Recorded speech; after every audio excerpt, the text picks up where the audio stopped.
Lo que pasa es que un asteroide que entre y que te cargue agua, ya te la elimina ya de entrada, ¿no?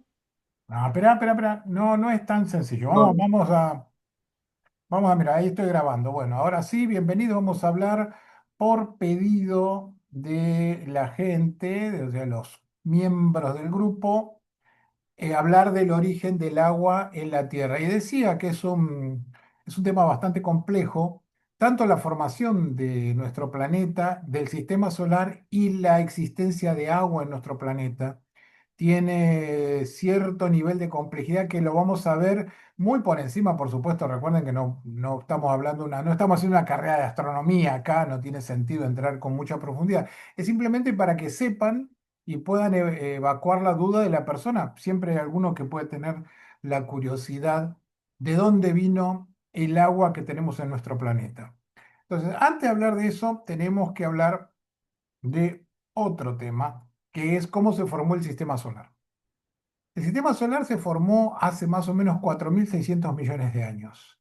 De nubes interestelares que había por ahí, les voy a contar algunos pequeños detalles que normalmente no lo hago para no entrar en profundidad, pero, por ejemplo, se sabe que nuestro sistema solar y nuestro Sol no nació solo, sino que nació en una familia de estrellas. O sea, la nube era lo suficientemente grande como para que se hayan formado una gran cantidad de estrellas. Y según los últimos papers que vi, por lo menos 100 estrellas, o sea que el Sol perteneció a un pequeño cúmulo de estrellas, un cúmulo abierto que posteriormente se deshizo y ahora está perdida. Hay alguna que otra estrella que posiblemente sea una prima que está ahí o en hermanita de nuestro Sol, que si les interesa el tema, escribí hace unos años en un artículo en nuestro blog que lo pueden ver en detalle cuáles son las estrellas y cómo se hizo para saber que podían ser ese par de estrellas de esta familia. Y otra cosa que también se sabe del nacimiento de nuestro sistema solar es que en un principio hubo una explosión de supernova cercana. ¿Por qué? Porque la composición química que tiene nuestro sistema solar implica que tiene la radiación de una explosión de una supernova. Entonces, evidentemente, en un cúmulo de estrellas, cuando las estrellas son muy masivas, ya saben, que cuando la estrella es muy masiva, evoluciona muy rápidamente y termina explotando. Entonces, ¿qué pasó? Se formaron esas 100 estrellas, algunas de esas bien gorditas, capaz que de 30, 40 masas solares, que viven 3, 5, 10 millones de años, que para lo que es la formación de nuestro Sol y el sistema solar es nada, porque el Sol estaba en 10 millones de años, todavía estaba naciendo, y en ese momento de contracción y formación explotó una de las estrellas cercanas de ese grupito que teníamos alrededor. Por eso nuestra composición química tiene ciertas cantidades de uranio y materiales radioactivos que normalmente no son tan comunes. Esto como inicio de lo que es el sistema solar. A partir de ahí se fueron condensando, el gas empezó a girar y al girar se hace achata, por una cuestión de fuerza centrífuga, se achata y se hizo un disco. En el centro quedó el Sol y el disco era un disco hecho con rocas y con hielo, materiales livianos y materiales pesados que son los que dan origen al sistema solar.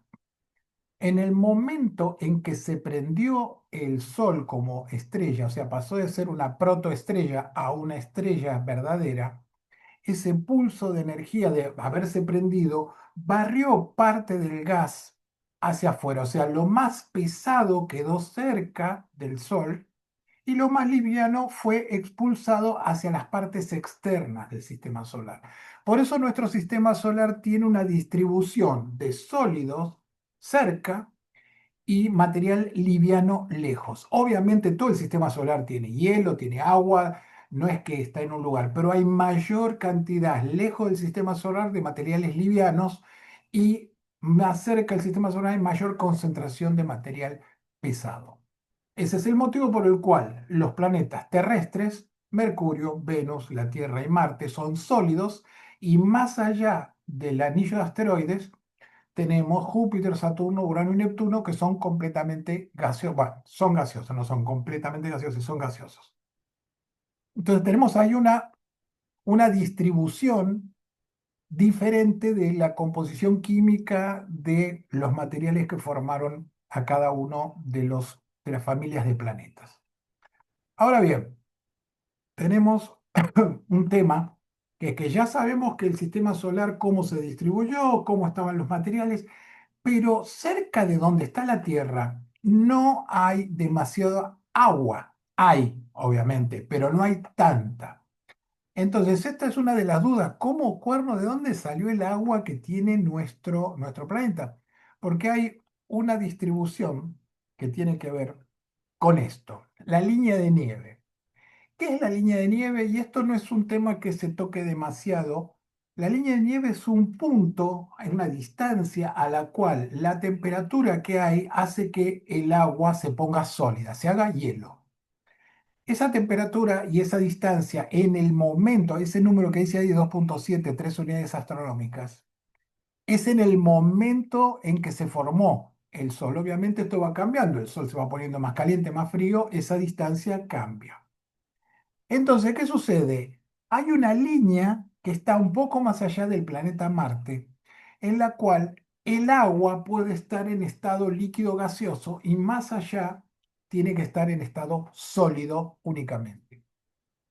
Entonces me decía, bueno, entonces nuestro planeta tuvo posibilidades de tener agua en estado líquido gaseoso. Sí, pero es un problema porque el planeta en general no tiene la fuerza gravitacional y era muy caliente para retener un material como el agua, que es bastante volátil dentro de los materiales que componen el sistema solar.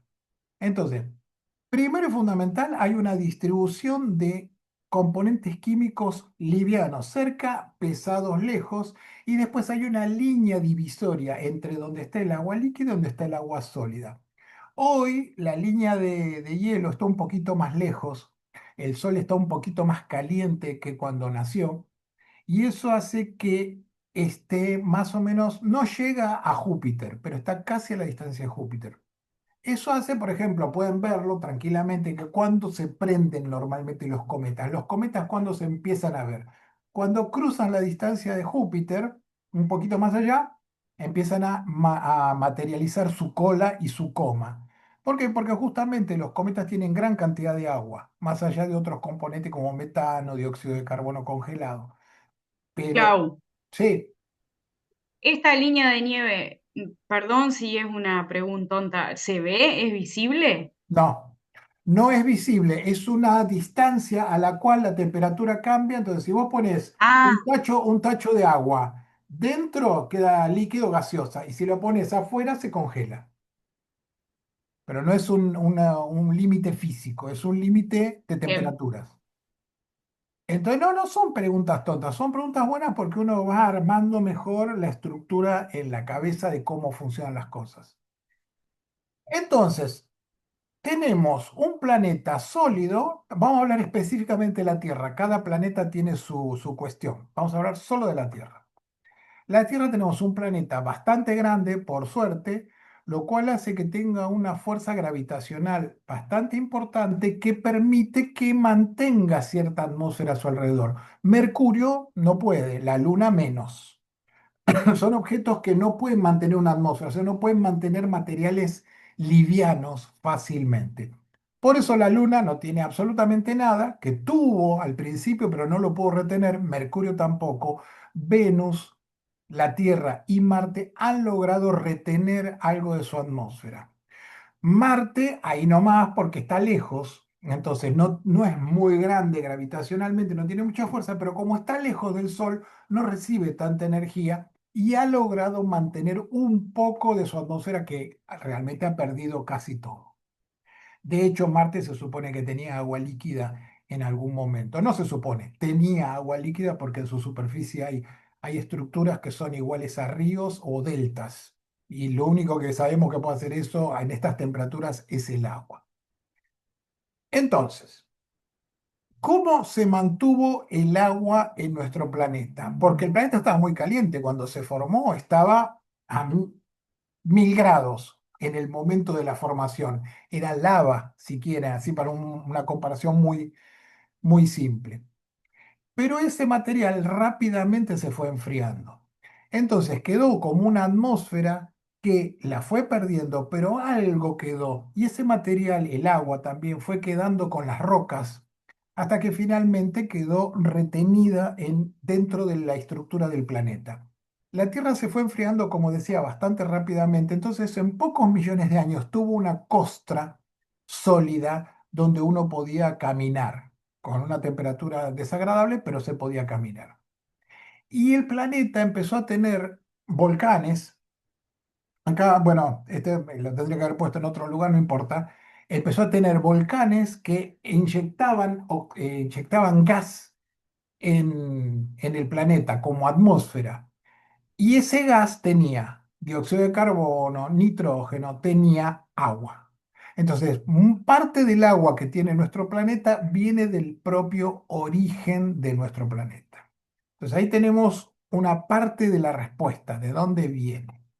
Acá tienen cómo se formó la Tierra, que era más o menos lo mismo, está hablando todo el sistema solar, pero lo diferente es acá, que había una prototierra que finalmente chocó con un objeto similar de similar tamaño a Marte, que finalmente terminó siendo nuestro planeta normal y la Luna salieron de ahí. Entonces, fíjense que todo este efecto de calor, de impactos, cualquier material volátil lo vuela, entonces lo saca, porque el planeta se pone muy caliente, entonces se expulsa todo ese gas livianito, más allá de la gravedad que tenga. Entonces, es un proceso complejo que todavía no está bien conocido, pero repito, parte del agua de nuestro planeta viene del propio origen de la Tierra. El material terrestre tenía algo de agua y ese agua fue saliendo a la superficie y reteniéndolo en la atmósfera de nuestro planeta. De hecho, nuestro planeta ha tenido varias atmósferas desde su formación. Fíjense que inclusive Júpiter, que es muy grande, tiene agua en su superficie, o sea, es parte del origen del mismo sistema solar. Repito, si quieren comentar algo o preguntar, abran el audio. Y algo que también pasó en nuestro planeta y en muchos planetas del sistema solar, que se ve los restos en Mercurio, en la Tierra, en Marte o en la Luna, fue el bombardeo intenso o bombardeo pesado tardío. Fue que, esto ya se los comenté alguna vez, vos tenés al principio del sistema solar, cuando recién se formó, un montón de gas y un montón de rocas. Esas rocas fueron chocando entre ellas y formando los planetas. Entonces, cuando empezó todo, la cantidad de impactos que había era monumentalmente grande, porque había muchísima roca. Entonces imagínense que el primer día que se formó el sistema solar y la Tierra estaba formándose y ya más o menos tenía su forma, su tamaño antes de Teia, lo que le pasó es que recibía muchísimos impactos. ¿Cuántos? Y podría ser cientos por día. Entonces, ¿qué pasó con ese material? La Tierra fue creciendo, limpiando su órbita hasta que no quedó nada como hoy, que prácticamente no tenemos impactos. Entonces hay un momento de máximos impactos y luego va bajando, bajando, bajando, bajando hasta que hoy prácticamente no hay. Eso es lo esperable, que al principio había muchísimos y después casi ninguno. Pero el tema es que a 4.600 millones de años, que había muchísimos impactos, fue cayendo y cayendo, cayendo, cayendo. Y en 3.900 millones subió de nuevo, mucho, por eso se llama bombardeo tardío, porque es un bombardeo de asteroides o de cosas en la Tierra y en todos los objetos internos del sistema solar que no tiene una explicación o que no tuvo una explicación hasta hace no más de 30 años atrás. No se sabía por qué había sucedido este bombardeo, pero este bombardeo también es importante porque mandó un montón de rocas, asteroides y agua a nuestro planeta. ¿Por qué pasó el bombardeo tardío? Bueno, a mí dice intenso, a mí me gusta que como suena pesado, pero bueno, eso es cuestión de la traducción. Bombardeo pesado tardío se debió a que nuestro sistema solar es dinámico. ¿Se acuerdan que hemos hablado que los planetas uno piensa que están en una órbita determinada, pero en realidad, lo que pasó es que los planetas van cambiando sus órbitas? Hay migraciones en las órbitas de los planetas, fundamentalmente Júpiter y Saturno. Entonces, cuando se empezó a formar el sistema solar antes del bombardeo tardío, los planetas estaban más o menos los internos, en las órbitas que están más o menos ahora. Júpiter estaba un poquito más allá y Saturno. ¿Qué sucedió? Por un proceso que no vamos a entrar ahora en detalle, si quieren en otro momento lo vemos en detalle, los planetas empiezan a migrar y caer hacia el Sol. Y al caer hacia el Sol empezaron a mandar rocas para todos lados por su fuerza gravitacional. Resultado final, ese evento de migración planetaria hizo que se bombardearan todos los objetos internos del sistema solar: Mercurio, Venus, la Tierra y Marte, y la Luna también, pobrecita, con un montón de asteroides del cinturón. Entonces, esto es un aporte muy importante de agua porque los asteroides se clasifican en varios tipos. Hay unos que se llaman tipo C, que ahí lo ven, que tienen minerales hidratados. Pueden llegar a tener un 20% de agua, los asteroides de este tipo. Y son los que están en el anillo principal y son los que han hecho gran parte del bombardeo tardío. Entonces tenemos que la Tierra ya tiene originariamente agua y que fue enriquecida por el bombardeo tardío a 3.900 millones de años. Igual, ya hay estudios en cristales de hielo, cristales de roca que ya estaban hidratados hace 4.400 millones de años. O sea que a 200 millones de años nada más de nacido el sistema solar y la Tierra, ya había una superficie sólida y estaba hidratada. A ver, están preguntando. ¿Estamos empezando? Estamos empezando a 19:30. Sí, señor. Exactamente, es decir, coño, Radamés siempre está en todo. Habla también del meteoro de Tunguska, que también pertenece al grupo, exactamente. Entonces, esos No, no, cristalitos, chance. sí, Cuando dijiste, no, ya no hay meteoros grandes ni asteroides que nos caigan, el meteoro de Tunguska salió del grupo. Es que casualmente hoy se cumple 100 años. exactamente. Hoy es el día del asteroide, justamente. Entonces, por suerte no hay tantos. En realidad el punto es, no hay tantos, pero esta ilustración era muy representativa de esa época. Era permanentemente impacto tras impacto tras impacto, que es lo que hizo que fuera creciendo y que fue lo que hizo también que se enriqueciera gran parte del material. Estamos hablando del agua nada más. Y el rol de los cometas. ¿Por qué los cometas no es tanto? ¿Ve que dice contribución menor del 10%? Porque ya hemos llegado a cometas con naves espaciales y se han hecho mediciones muy precisas de la proporción entre el deuterio y el hidrógeno. Cuando vos tenés agua, vos estás tomando agua, vas a la canilla, abrís y te tomás el agua. Ese agua tiene una proporción de deuterio e hidrógeno. Son eh, isótopos del hidrógeno. Es un hidrógeno un poquito más pesado, se llama deuterio. Y el deuterio forma parte del agua, que es agua pesada. El agua hecha con deuterio es la famosa agua pesada. Y cuando vos agarras el agua y la analizas, hay una proporción exacta entre la cantidad de deuterio y la cantidad de hidrógeno que hay. Por supuesto, mayoritariamente hidrógeno y un poquito de deuterio.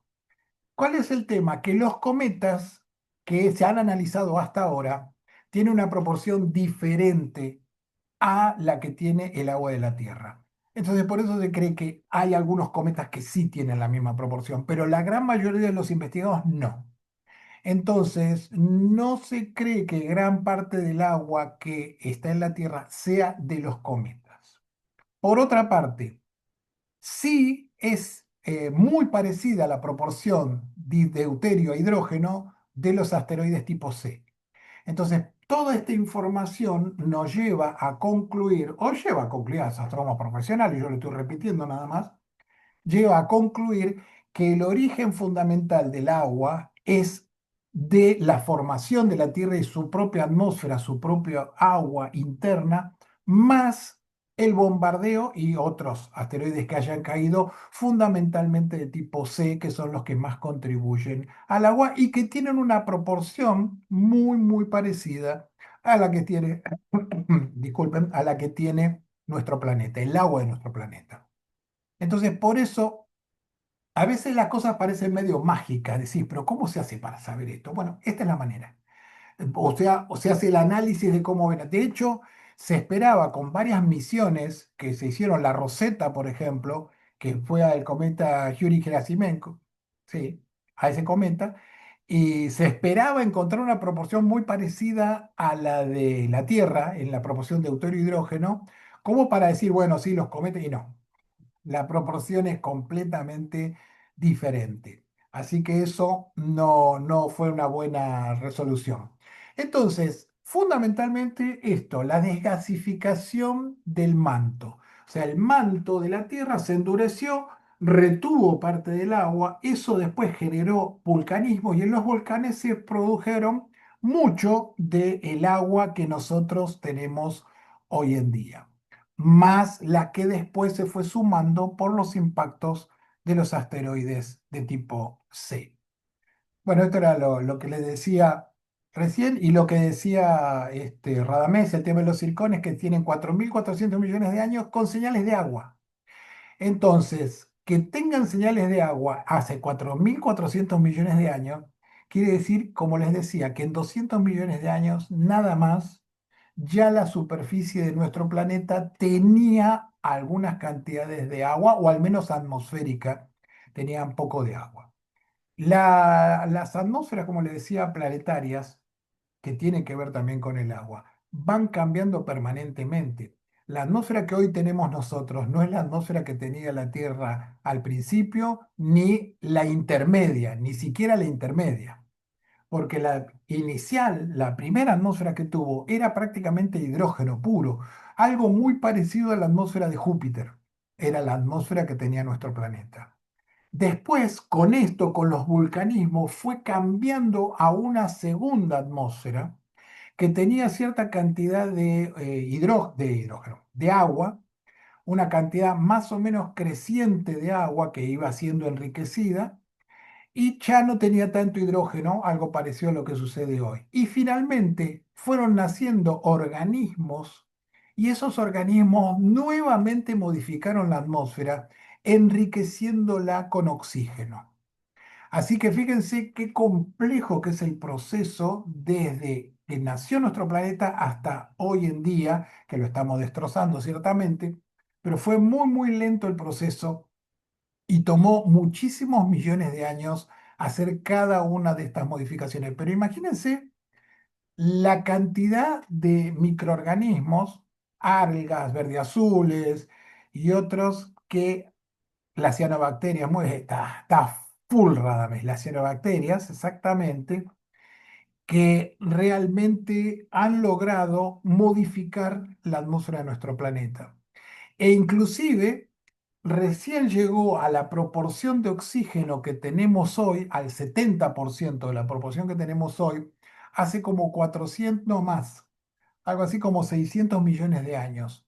Y en ese momento que la proporción de oxígeno es lo suficientemente grande, empiezan a surgir organismos mucho más complejos. ¿Por qué? Porque tenían energía como para poder vivir. Yo no soy un especialista en evolución ni nada de eso, así que les repito solamente lo que he leído en algún momento. Pero, ¿de dónde salió el agua? Bueno, ya lo han visto. Y esto coincide perfectamente con las simulaciones que se pueden hacer por computadora, porque obviamente no teníamos a nadie mirando en ese momento. Entonces la única manera es hacer simulaciones por computadora con las leyes físicas que conocemos en este momento y da proporciones de oxígeno y de agua similares a las que tenemos hoy en día. Y para los que piensen que nosotros tenemos muchísimo agua, pues no es así, para nada. De hecho, tenemos bastante poquita si comparamos con otros objetos mucho más pequeños de nuestro sistema solar. Fíjense que si consideramos que la cantidad de agua que tiene la Tierra es uno, e insisto, realmente, si vos tuvieras una pelota de 30 centímetros, la cantidad de, imagínense que el agua serían capaz que 10 centímetros cúbicos como mucho en toda la superficie, porque uno dice, uy, son 5 kilómetros de profundidad, sí, pero comparado con la Tierra, es una pelota casi perfecta comparado. Entonces es muy poca la cantidad de agua que tiene realmente nuestro planeta en superficie. En los océanos, después internamente tiene más agua. Pero fíjense que si consideramos que la Tierra tiene uno, Europa, una de las lunas que es interesante para ir a investigar, tiene dos, casi 2 veces y media más. Fíjense, por ejemplo, Ganímedes 6 veces más, Titán 11 veces más. Marte nunca fue muy interesante. Marte ha tenido muy poca agua siempre, aún en esta simulación que pone un océano en uno de los hemisferios, porque justamente se cree que es así, porque las zonas más bajas de Marte están de una mitad del planeta, y eso ha sido perdido prácticamente en su totalidad. Lo único que queda de agua en Marte, más allá de lo que está en los polos, es a veces, de vez en cuando, que se produce no digo un geyser, pero como que se humedece o hay alguna pérdida en algún borde de un cráter en Marte, es lo máximo que pasa. Sheila dice, justamente nos sirve para concientizar la pérdida, que hay que cuidar el agua totalmente. Si sabiendo que un hombre algo a inventar para buscar agua en otros planetas. Sí, bueno, siempre intentamos. Realmente, si ustedes leen ciencia ficción, van a ver que mucho más raro que el agua somos nosotros, el carbono. O sea que más allá de todo esto, más valioso a nivel interestelar para otras civilizaciones, el agua no sería valiosa para nada, porque todo el universo está llenísimo de agua. La otra vez hace unos tiempos escribí un artículo que hay una nube está dentro de Orión, de la nebulosa de Orión, que genera agua, o sea, por distintos procesos químicos y físicos se genera agua. Y genera la cantidad suficiente de agua, esa nebulosa, una sola nube que está en Orión, genera lo suficiente cantidad de agua para llenar todos los océanos de la Tierra cada media hora. O sea, el agua, por eso cuando te dicen, no, los extraterrestres vienen a llevarnos nuestro agua, sí, claro. Los tipos no tienen nada mejor que hacer.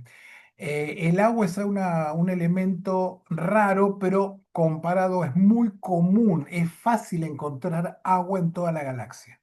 En toda la galaxia es muy, muy fácil encontrar agua. No tanto otros elementos más complejos. A ver, tengo National Geographic, trae artículos sobre los satélites con océanos. Que está a la orden, dice Radamés. Bueno.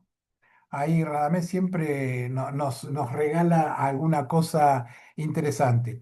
Entonces, resumiendo, el aporte de asteroides ricos en agua, los tipos C, con un 20%, tienen un importante nivel del agua que nosotros tenemos en este momento. Los vulcanismos, el vulcanismo primitivo, o sea que ya con la misma Tierra ya venía el material enriquecido, y una fracción, como decía, el 10% se debe a los cometas. Esto es lo último que se cree que cómo está funcionando y por qué nuestro planeta tiene agua. Creo que era la última. Sí, sí, porque era una cosa muy, muy cortita. Bueno, no sé si alguno quiere comentar alguna cosa. Hoy se despertaron, ¿eh? Miren todo lo que vinieron a escuchar. Me parece No, muy clarito. bien. ¿Cómo? Estuvo clarito. Bueno, mejor, mejor, pero realmente es muy interesante tratar de analizar cómo es que se produjo el agua y cómo se fue enriqueciendo todo. Esto es un tema que, como decía Jay, es interesante hablarlo con la gente porque es un proceso muy complejo y que no es fácil de repetir. Más allá, a ver, el agua es muy común en la galaxia, pero anda a buscarla. O sea, hay que tener viaje interestelar, o sea, no es que está dentro de nuestras posibilidades actuales. Estamos hablando de que es fácil para una civilización que esté viajando tipo viaje a las estrellas, que viajan por la galaxia como si fueran a la esquina. Entonces ahí sí, el agua es una cosa súper común. Nosotros, el único lugar donde tenemos agua es la Tierra y punto. La Luna tiene algo de agua que podríamos llegar a extraer, pero es mínima la cantidad, mínima. Puede llegar a servir para una base lunar, está todo muy bien, pero es mínima. Y después tenemos que irnos hasta Marte para tener una cantidad de agua medianamente aceptable como para poder tener. Entonces, no tenemos realmente, la tecnología actual, no tenemos acceso a agua más allá de la que tenemos en nuestro planeta. Sí, Radamés, levantaste la mano. Ajá, importante hacer notar que también en la Tierra tenemos una cosa llamada agua fósil. Un agua muy, muy diferente, también es otro tipo de agua, dobla, por lo menos su volumen es el doble del agua de todos los océanos, pero está como a 300 kilómetros de profundidad. O sea, es inaccesible por los momentos. Es una agua antiquísima de miles de años, de miles de millones de años, y tiene otras características, así se denomina agua fósil. Y bueno, se sabe de ellas porque con los eventos sísmicos, ustedes saben que los eventos sísmicos se estudian por la reflexión de las ondas sísmicas por las diferentes cortezas de la Tierra. Cuando ocurre una falla, un desplazamiento, un hecho en un punto, esas ondas llegan hasta otro punto de la Tierra y en función de cómo cambia la reflexión de la onda sísmica, se sabe de qué está hecho las diferentes capas. Y bueno, una de esas capas parece ser, bueno, parece no, respondería que sea agua, agua fósil. Bien, es que justamente es agua que quedó de ese momento inicial que estaba surgiendo y que de vez en cuando surge algo con los volcanes. Pero es un tema, insisto, muy interesante y me hiciste acordar cuando dijiste lo del agua fósil, Radamés, que hay algo que después si les interesa les voy a poner el enlace porque también creo que lo publiqué en algún momento en el blog, que es la catarata de sangre en la Antártida. Es un lugar donde sale algo rojo, un material rojo, ¿vale? Y son justamente agua fósil que tiene microorganismos que cuando entran en contacto con el oxígeno, ahora moderno, estamos hablando de agua que tiene millones de años ahí abajo, se pone rojo porque se oxida por el hierro. Así que eso después, si quieren, se los paso porque les va a resultar interesante. Yo cuando lo vi por primera vez pensé que era un bulo, era un fake, pero no, lo estuve investigando y es cierto. Sí, Jay, Clau, levantate la mano. me está volando la cabeza, necesito agua justamente para apagar el fuego que tengo en el marote. Precioso, muchas gracias. Cuando hablamos de agua, no hablamos de agua potable, solamente, No, eh, bien. estamos hablando de agua, nada más. H2O que tendrá otras combinaciones, sales u otras cosas. Eso es lo que estamos hablando. No, no potable. Che, qué interesante eso de la placa esa que pusiste de de las otras lunas con la cantidad en proporción de la Tierra con, qué sé yo, con Europa, con Titán, de loco. O sea, no somos nada, que pensamos que estamos repletos de agua. Sí, y hay lugares que tienen Loco. proporcionalmente, e inclusive absolutamente, la Tierra tendría que tener mucho más porque es más grande. O sea, la Tierra no tiene tanta agua como nosotros creemos.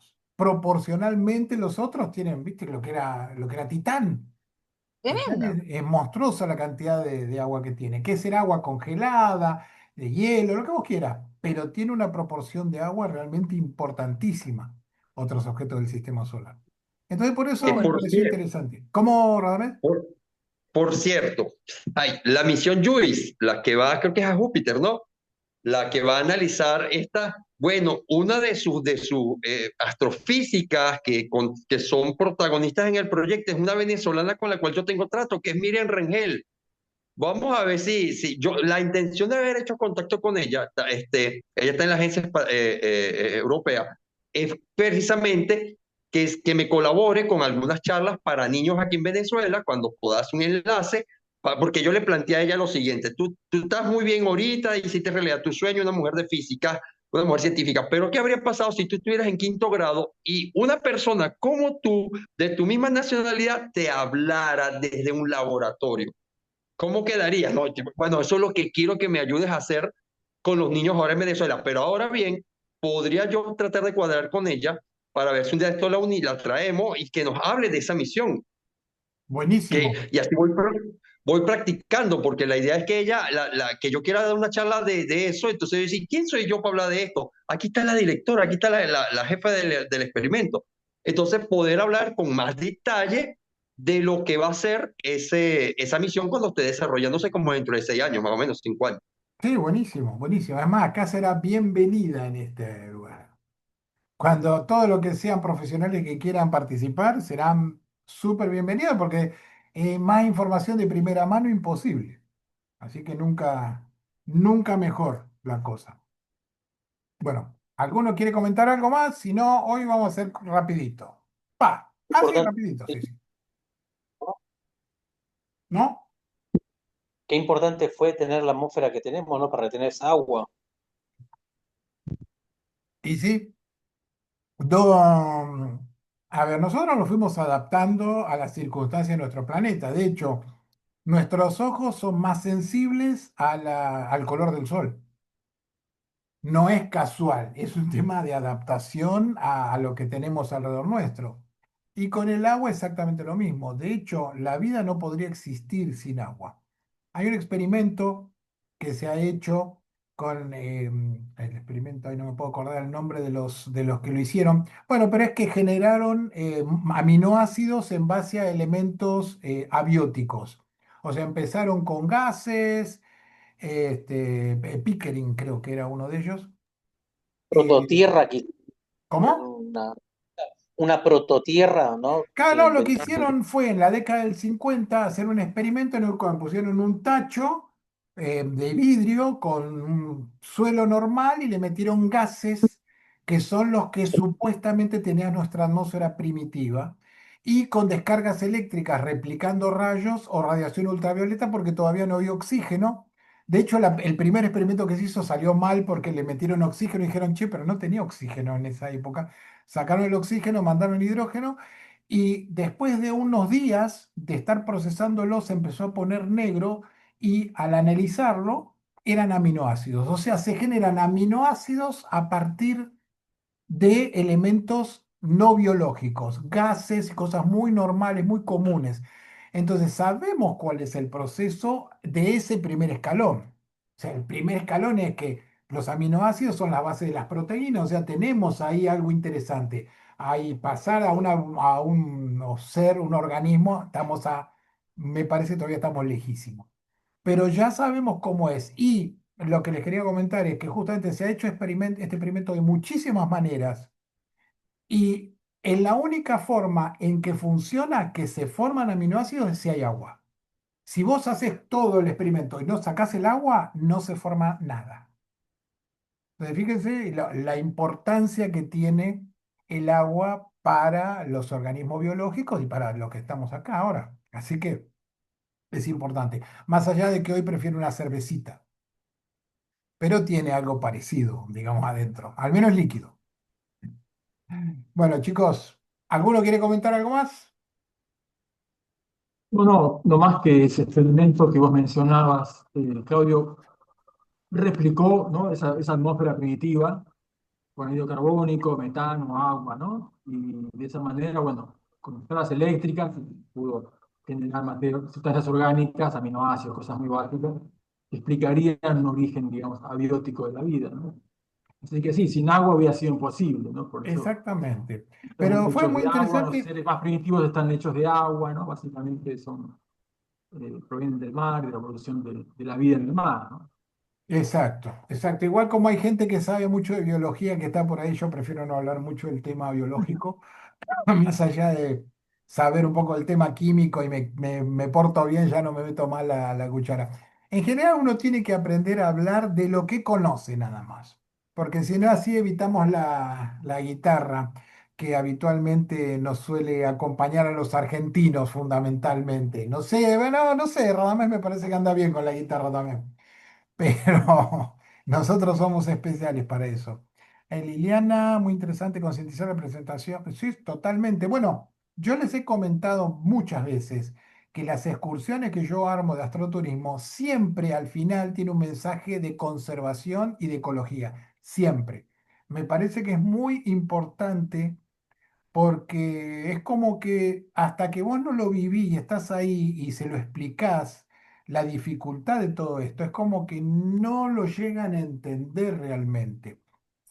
En realidad en la Patagonia fue muy fácil porque realmente es un clima súper seco, entonces es como que la gente se da cuenta rápidamente las dificultades de conseguir agua, de cómo hacer. En la estancia donde nosotros trabajábamos tenían que traer agua de varios kilómetros de distancia. Era realmente hay algunos lugares que es muy complejo y uno puede utilizar eso como para mostrar también los glaciares o lo que sea. Ya nada más con las explicaciones que vemos hoy, es como que se puede uno, como siempre les digo, el guión que ustedes armen, pueden incorporar este tipo de información. En los guiones siempre es interesante meter esto que ya es una cuestión bien ecológica en cuanto a la cantidad de agua y esa imagen que decía Nani de ver la cantidad de la proporción que tienen los otros con la tierra, si che, pero tenemos re poquita agua. Sí, sí, realmente no tenemos mucho agua. Para nosotros es infinita. Tenemos la mala Que vayan costumbre de por movernos como si fuera Titán, infinita. entonces. ¿Cómo?